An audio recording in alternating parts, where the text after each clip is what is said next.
ભાઈ આપણે લોન લેવી છે. પણ ભાઈ તમારે શેના ઉપર લોન લેવી છે? મકાન ઉપર લેવી છે, જમીન ઉપર લેવી છે કે ઘરેણા ઉપર લેવી છે? પણ ભાઈ મારે મકાન ઉપર લોન નથી લેવી, જમીન ઉપર લોન નથી લેવી, ઘરેણા ઉપર લોન નથી લેવી, મારે લોન લેવી છે ગાડી ઉપર. પણ અમે ગાડી ઉપર લોન દેતા નથી. પણ ભાઈ મારે લોન ની ફૂલ જરૂર છે અને મેં કાલે જ ગાડી લીધી, તમે ખાલી એકવાર ગાડી જોઈ લ્યો. હા તો કાંઈ વાંધો નહીં, તમારી ગાડી મને દેખાડી દયો. જો ગાડીની કન્ડિશન સારી હશે તો ગાડી ઉપર લોન થઈ જાય. હાલો જોઈ લ્યો ભાઈ આપણી આ ગાડી. ગાડી તો ભાઈ એક નંબર છે, આની ઉપર લોન થઈ જાય. બસ ખાલી 40 રૂપિયાનો પાણીનો ફોરો મરાવવાની જરૂર છે. આ ઈ તો થઈ જાય પણ લોન થઈ જાય ને?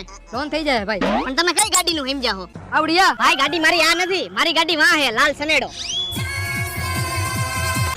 એટલા બુદ્ધિ વગરના આની ઉપર લોન નો થાય. રમકડાની ગાડી છે. ગાડી હે ને પણ નો થાય લોન આની ઉપર. અરે ગાડી હાલે ભાઈ, અકાલીને દેખાડું. કરી લે જા તું લોન આની ઉપર. હાલો હું તમને અકાલીને દેખાડું ગાડી. બુદ્ધિ વગરનો હું નહીં, લોન વાળો હે, એને કોણ સમજાવે? આ ગાડી હાલે, જુઓ તમે.